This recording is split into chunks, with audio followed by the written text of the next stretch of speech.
एक ऐसा देश जहां एक और दुनिया का सबसे पॉपुलर शहर है, जहां जाना हर मुस्लिम का सपना है, मगर दूसरी ओर यह पूरा देश केवल दो सीधी लाइनों में ही बसा हुआ है, जबकि इन दो लाइनों के बाहर पूरा देश लगभग खाली, निर्जन और धरती के सबसे खतरनाक इलाकों में से एक है। अब आप सोच रहे होंगे कि यह कहानी आखिर है किस देश की? तो ये कहानी है सऊदी अरब की। लेकिन सवाल यह उठता है कि आखिर सऊदी अरब का पॉपुलेशन पैटर्न इतना अजीब क्यों है, और तेल की वजह से प्रगति करने वाला ये देश क्या 21वीं सदी में भी सरवाइव कर पाएगा या नहीं? सब कुछ जानने के लिए आपको वीडियो को डिटेल में देखना होगा। सऊदी अरब की बात की जाए तो ये प्रेजेंट टाइम के सबसे पॉपुलर देशों में से एक है। लेकिन अगर 2023 के पॉपुलेशन डेटा की बात करें तो सऊदी अरब की जनसंख्या लगभग 3.7 करोड़ यानी 37 मिलियन के आसपास है। मगर चौंकाने वाली बात यह है कि ये ना तो अरब दुनिया का सबसे ज्यादा आबादी वाला देश है और ना ही सबसे कम पॉपुलेशन वाला। इन इफेक्ट पॉपुलेशन के मामले में मिस्र, सूडान, अल्जीरिया, इराक और मोरक्को इससे आगे हैं और सऊदी अरब छठे नंबर पर आता है। अब आप सोच रहे होंगे कि जब यह अरब देशों में भी सबसे ज्यादा आबादी वाला देश नहीं है तो फिर हम इसकी बात ही क्यों कर रहे हैं? दरअसल जब हम मैप पर पॉपुलेशन डेंसिटी देखते हैं तो एक बेहद अजीब पैटर्न हमारे सामने आता है। ऐसा इसलिए क्योंकि सऊदी अरब की लगभग 80% आबादी केवल दो सीधी लाइनों में ही रहती है। पहली लाइन की बात की जाए तो यह रेड सी यानी लाल सागर के किनारे किनारे बसी हुई है, जिसमें शामिल है जेद्दाह, मक्का, मदीना और यमन का बॉर्डर। अब बात करते हैं दूसरी लाइन की। दूसरी लाइन सऊदी अरब के बीच से गुजरती हुई रियाद से लेकर पर्शियन गल्फ तक जाती है, जहां रियाद और दम्माम जैसे शहर बसे हुए हैं। लेकिन आप जानकर हैरान रह जाएंगे कि इन दोनों लाइनों के बाहर लगभग कुछ भी नहीं है। क्या? जी हाँ, आपने सही सुना। ना कोई बड़ा शहर, ना पानी और ना ही लोग। मगर ऐसा क्यों? वेल, इसकी जड़ें इतिहास में छुपी हैं, वो भी जानेंगे। मगर पहले बात करते हैं सऊदी अरब की जियोग्राफी की।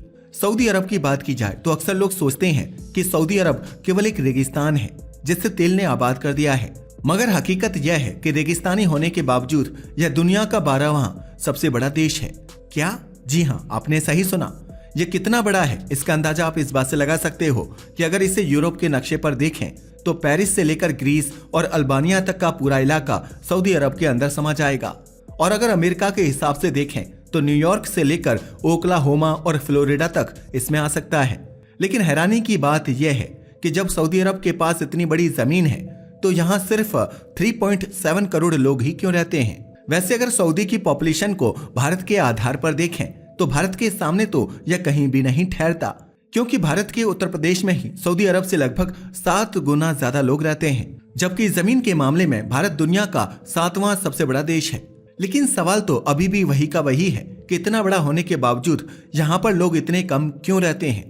दरअसल ऐसा इसलिए क्योंकि यहाँ एक विलेन मौजूद है, एक ऐसा विलेन जो यहाँ पर ज्यादा लोगों को बसने की इजाजत ही नहीं देता, वो भी आज से नहीं बल्कि सदियों से। और उस विलेन का नाम है अरेबियन पेनिनसुला का रेगिस्तान।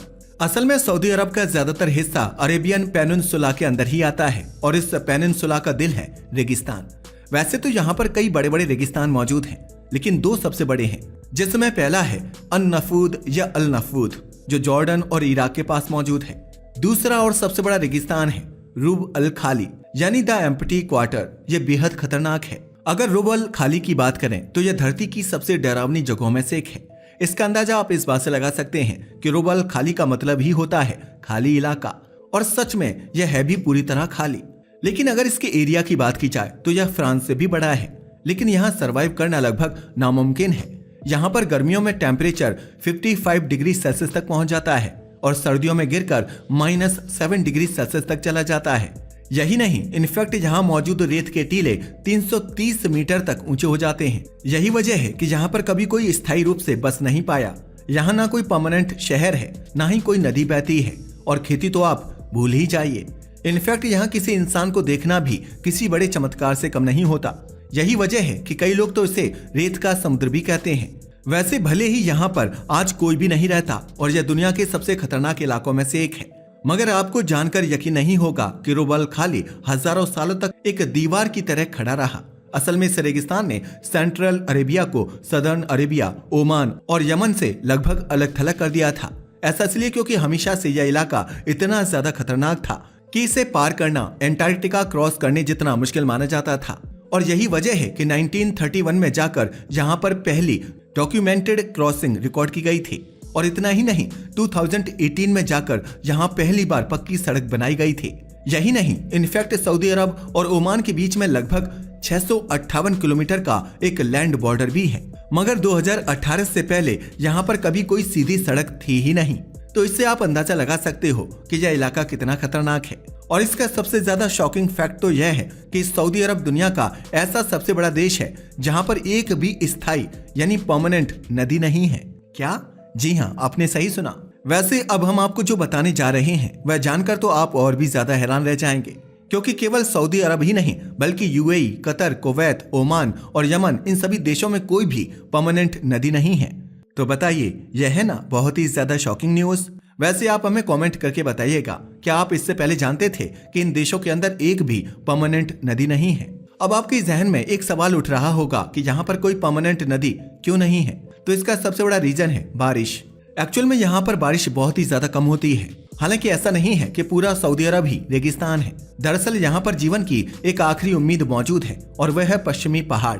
सऊदी अरब का सबसे ऊंचा इलाका पश्चिम में यानी रेड सी के पास मौजूद है और यहाँ पर पहाड़ मानसून को रोक लेते हैं, जिससे बादल पहाड़ों से टकरा जाते हैं और बारिश होती है। यही वजह है कि साउथ वेस्ट सऊदी अरेबिया और यमन में अरब प्रायद्वीप का सबसे हरा भरा इलाका मौजूद है और यही हिस्सा हजारों सालों से सबसे ज्यादा आबादी वाला भी रहा है।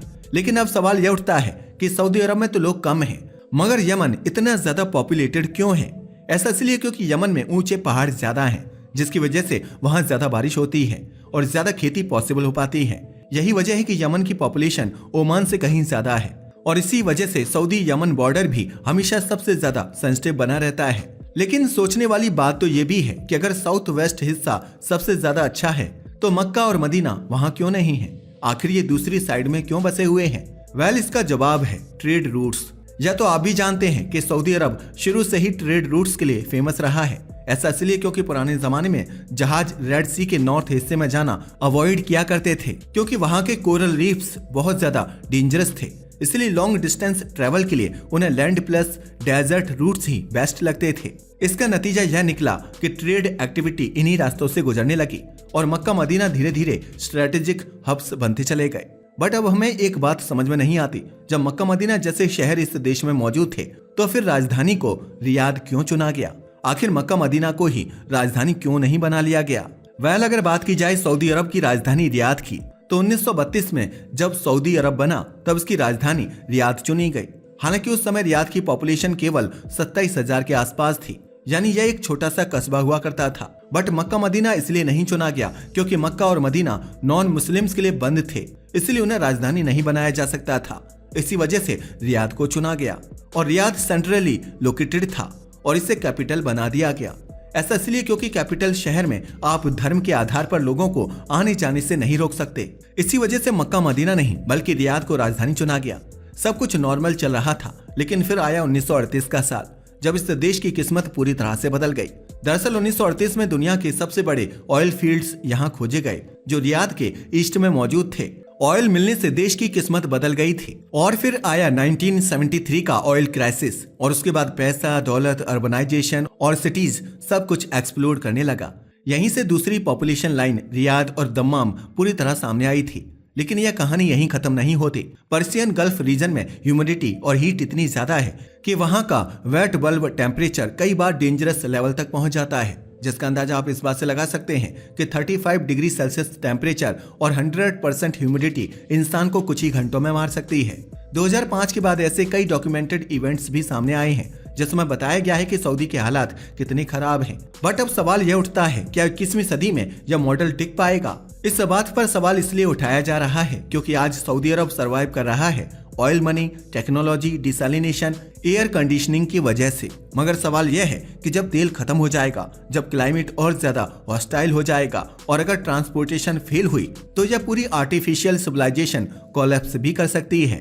ऐसा इसलिए क्योंकि इस बात को झुटलाया नहीं जा सकता कि चाहे जो भी हो, सऊदी अरब आज जो भी है वह नेचर के खिलाफ टेक्नोलॉजी की जीत है। लेकिन नेचर हमेशा किसी को भी हमेशा के लिए अपने खिलाफ जाने नहीं देता।